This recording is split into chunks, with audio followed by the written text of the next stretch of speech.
Voici Couleur Océane, carrefour socio-culturel de Pointe-Noire et du Quilou, évasion, sport et loisirs, histoire, coutumes et traditions avec Bienvenue Bardol Kondo. Nous sommes bel et bien à Pointe-Noire, au quartier Siafumo, plus précisément au bord du lac Chipunga.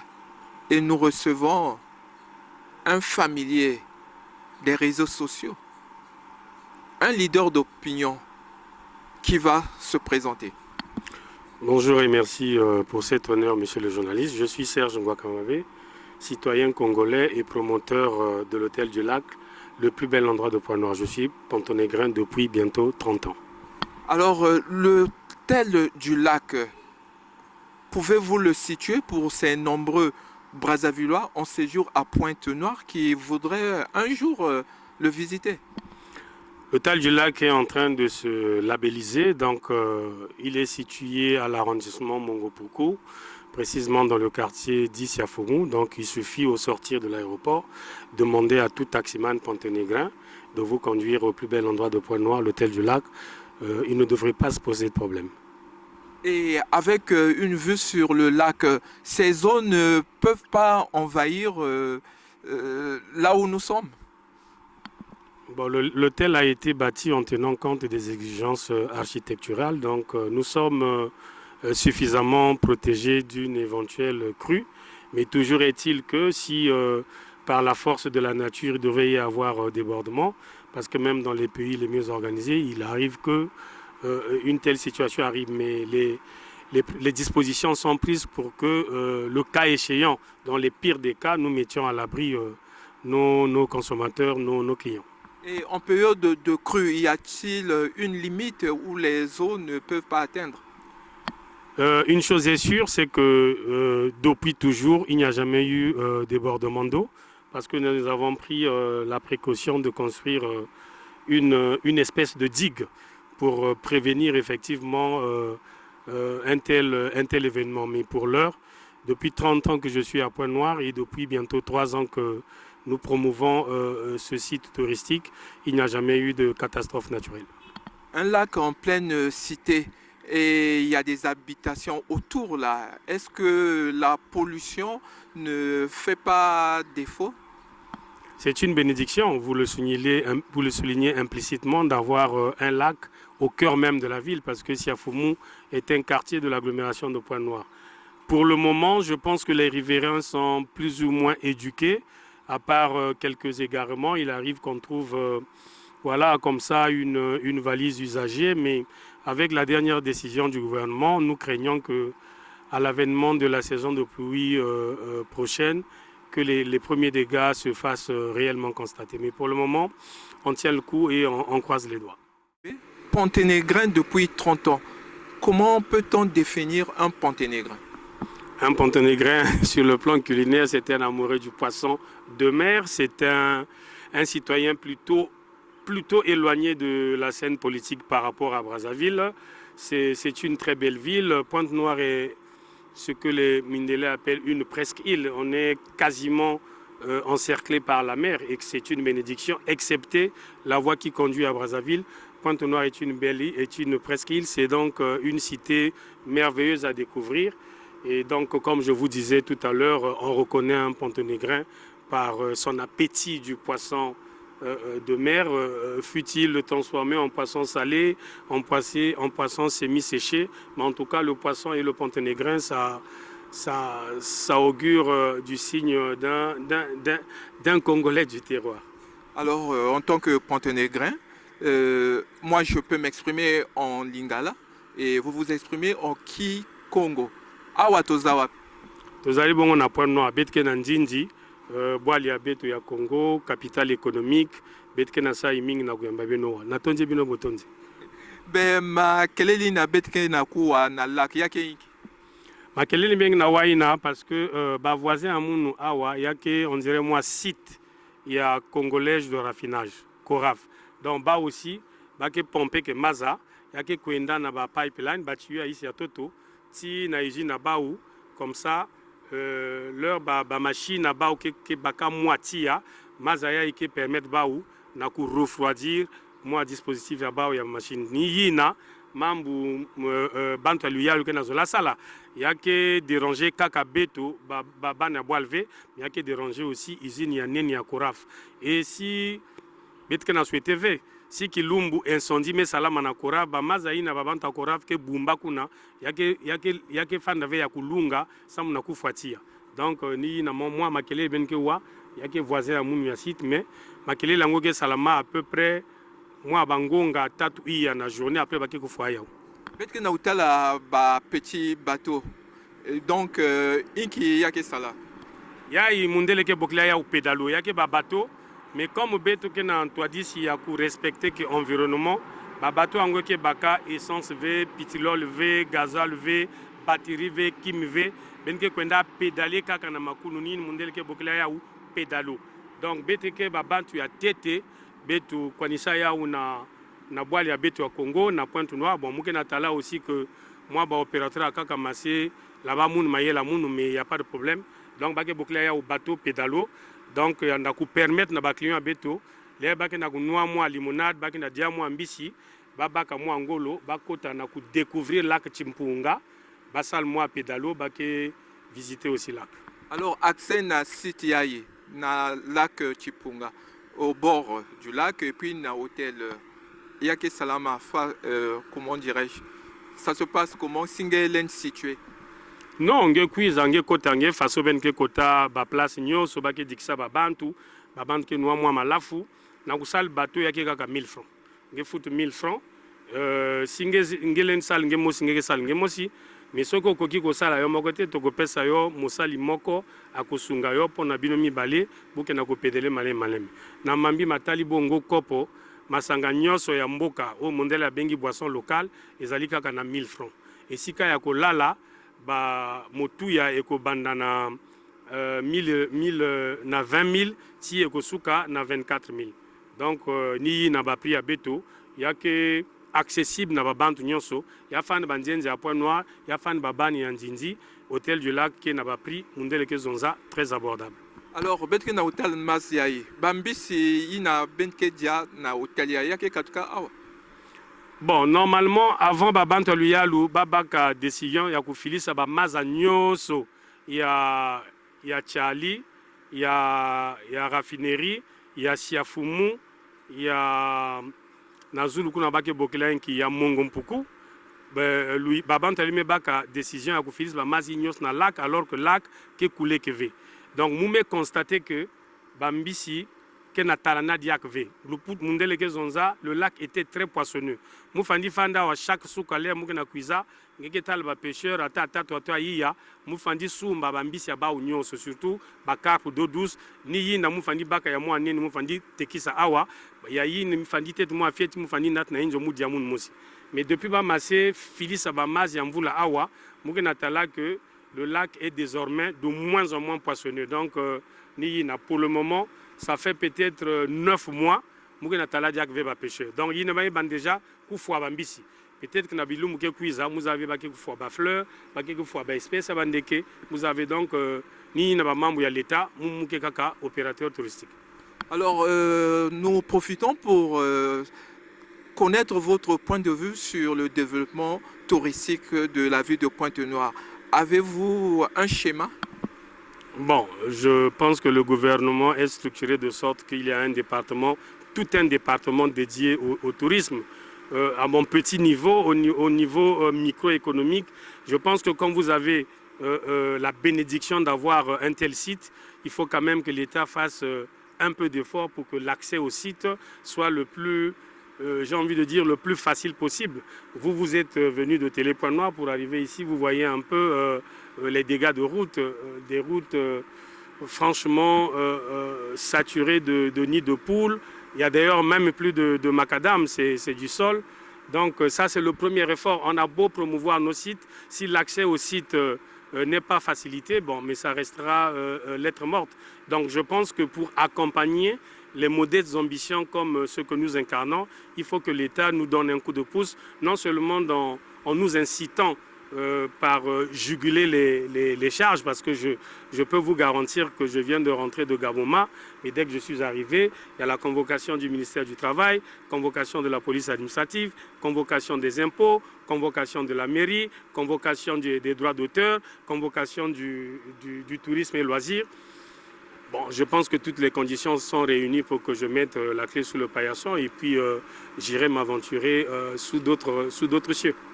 Alors donc, et l'avenir touristique avec des jeunes, les portes se ferment? Non, je pense que moi, je recommande aux jeunes de toujours se battre. Il ne faut pas trouver des prétextes pour ne jamais mettre en musique ces projets. Seulement, il faut venir sur la scène de l'entrepreneuriat avec un certain mental, parce que je viens de vous citer le goulot d'étranglement administratif qui malheureusement empêche certains jeunes à se lancer dans l'entrepreneuriat. Mais qu'à cela ne tienne, je vous fais fi des questions d'eau et d'électricité, parce qu'à chaque fois qu'il y a des stages, je suis obligé de consacrer minimum 60 000 francs par jour pour l'achat du gasoil et faire alimenter le générateur. Et ces prix, malheureusement, ces charges marginales ne peuvent pas être répertoriées sur les prix de vente, sinon la clientèle ne comprendra jamais. Donc, je pense que c'est un tout. Il faut avoir un mental, un projet et de la foi, parce qu'au Congo, entreprendre, ça reste quand même encore un parcours du combattant. Serge Ngouakamabe, nous allons clôturer notre entretien en vous permettant de vous exprimer à la fois en lingala et en kikongo. Bon, nakolo sambela na mbula matadi mami nazali kotala na kati ya site oyo ezali bongo nzela mbula matadi ya poni ponga na kanga esika na fongoli nakoliki atene bandeli nazalaki bongo kopesa misala na bilenge Djomi Nassambo, 17 jeunes travaillaient ici.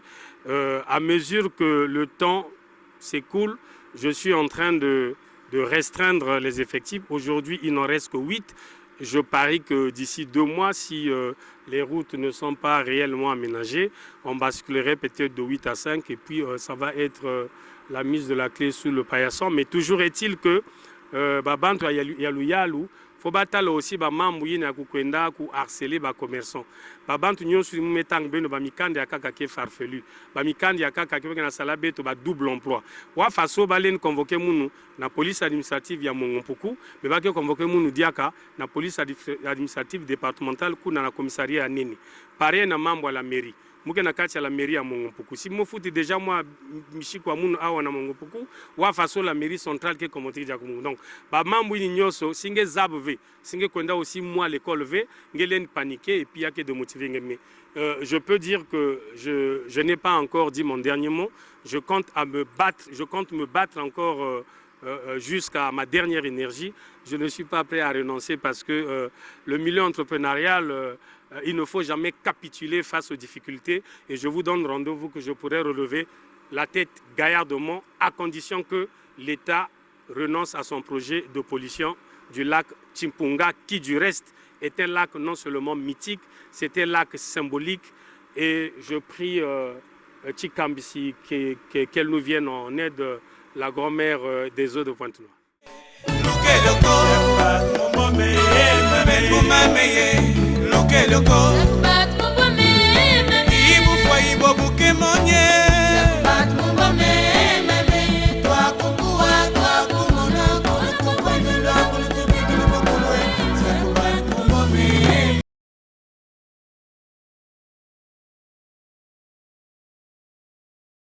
Jean-François Kando, parlez-nous un peu du train ouvrier. Bon, mais le train ouvrier, mais avant de parler du train ouvrier, je voulais quand même qu'on parle, disons, du CFCO, avec le transport par train. Nous, à l'époque, le train était pour nous une obsession. Moi, mon père était cheminot, on avait la chance d'avoir ce qu'on appelle les permis. Il y avait, pour aller de Pointe-Noire à Brazzaville, ce qu'on appelait la Micheline. C'était un train rouge-blanc qui partait de Pointe-Noire à 6h et arrivait à Brazzaville à 18h. Et ceux qui partaient de Brazzaville à 18h revenaient ici à 6h. Il y avait, mais il y a eu une évolution des trains. Après, on a vécu avec le train bleu. Ça, c'est une évolution. train bleu, qui ramenait aussi des gens à Brazzaville.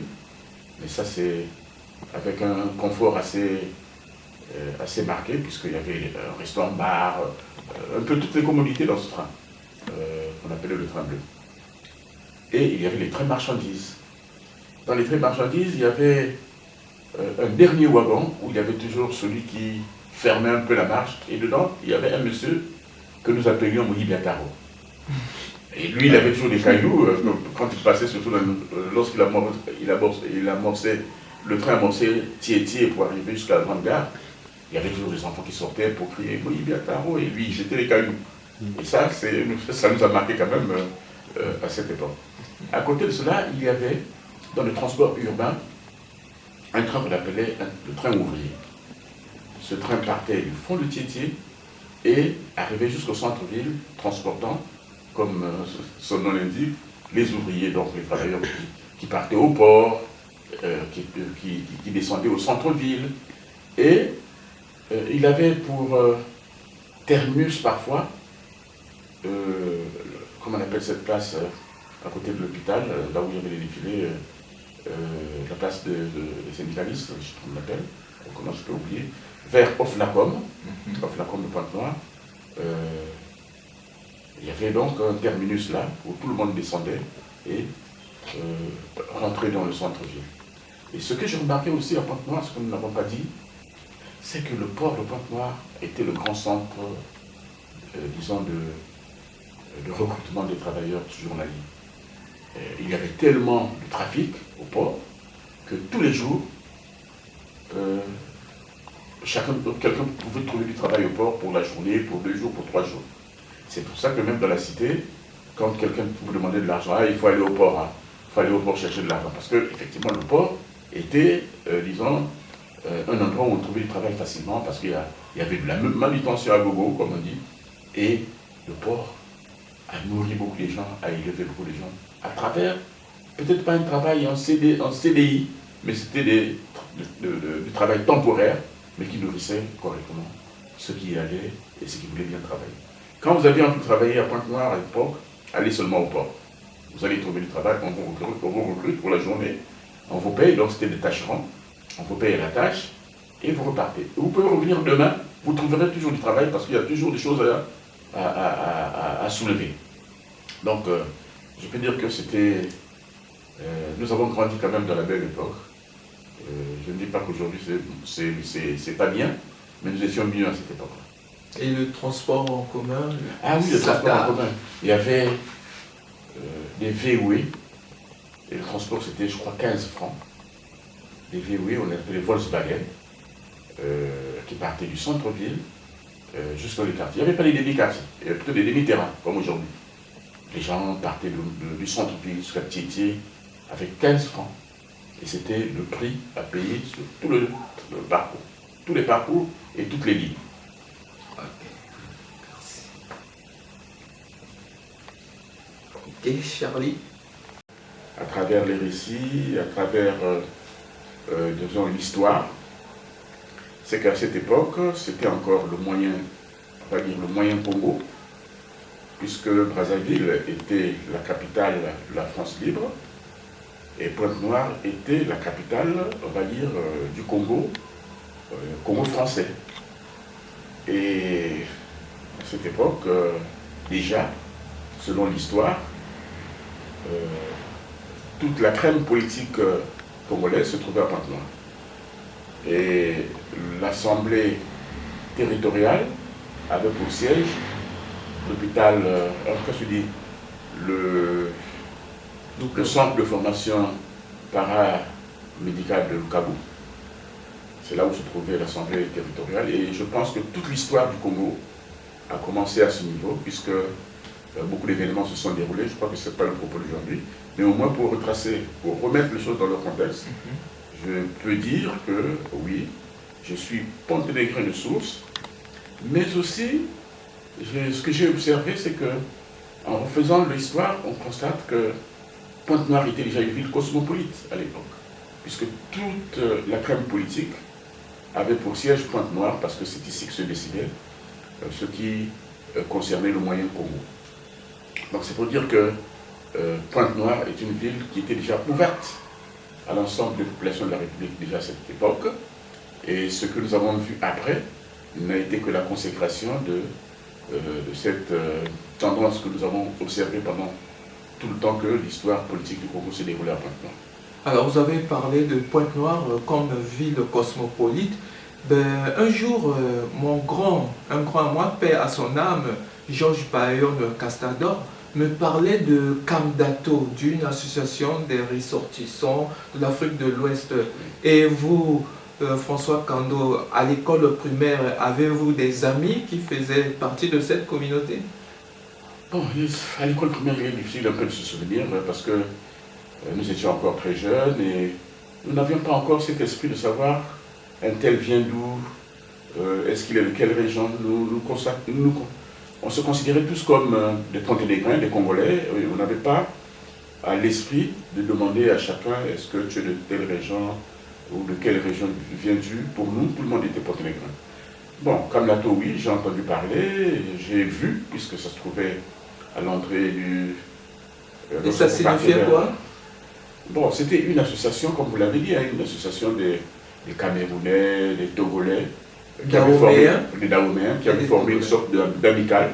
Hein, et ils se retrouvaient pratiquement à l'entrée, lorsque vous partez à l'église Saint-Pierre, juste à côté. Aujourd'hui ça s'est modernisé, mais c'est là où se trouvait.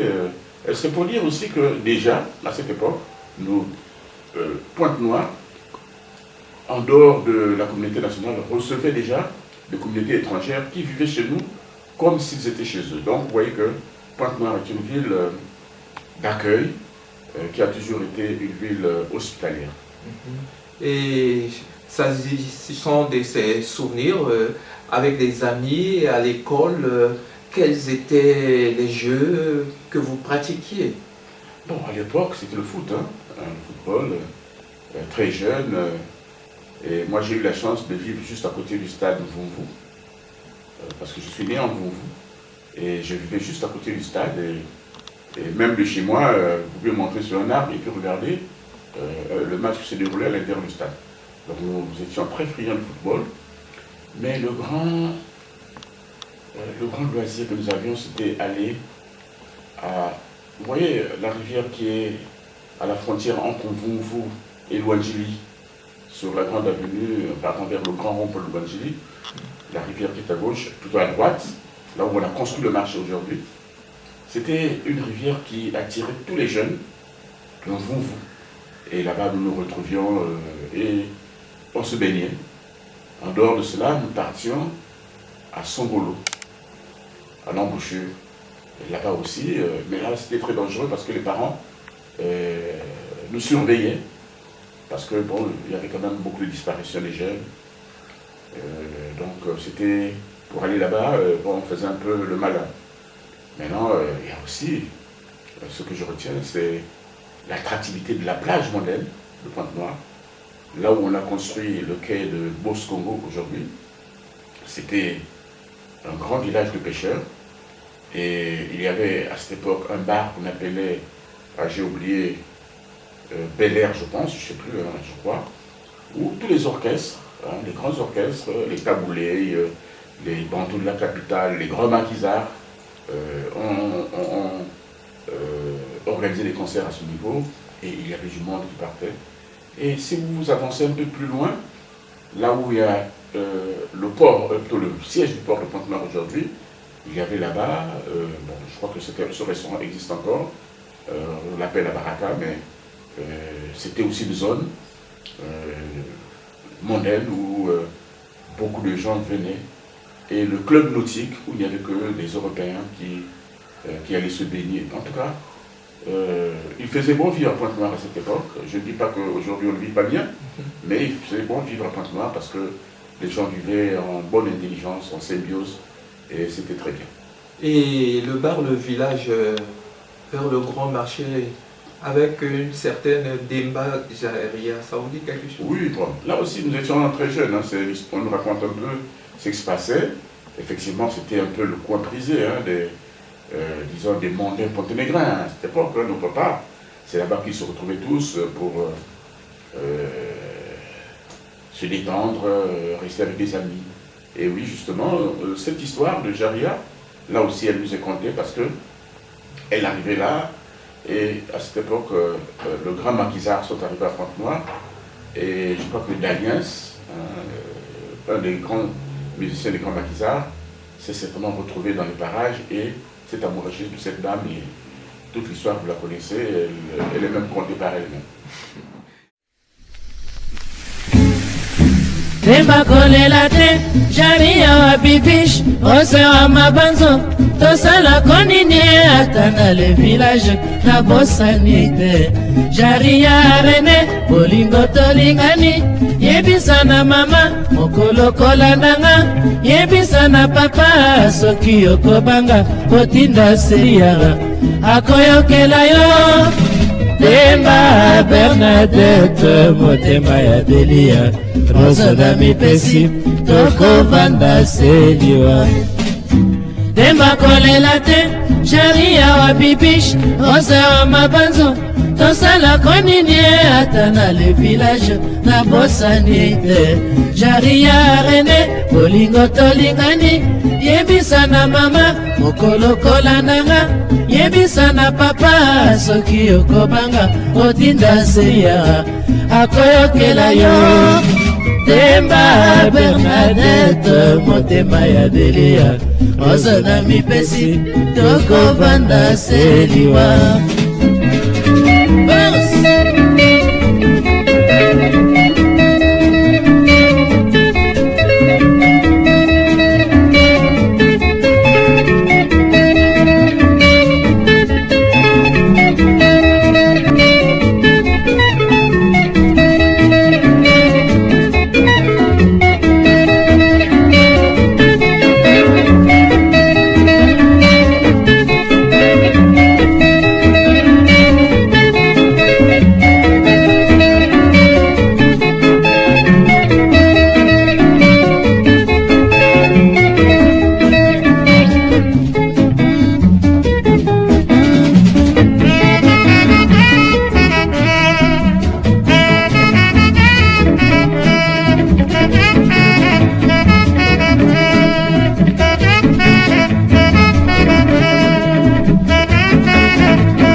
Monokuntona kwa mikwende Monokuntona kwa mikwende ya baka shirikame Kina yame mamwanga pase ngo Monolahalane Monolahalane Alane lane Alane Kapote lane ngo Tataleke wikanga kente Tataleke wikanga kente Wakidukidine lawe Tataleke bongo pase ngo Monolahalane Monolahalane Alane lane Alane Kapote lane ngo Kingo de sansanga crevette Kingone sansanga crevette A kingone Ambuta kingone Pamwanga pase ego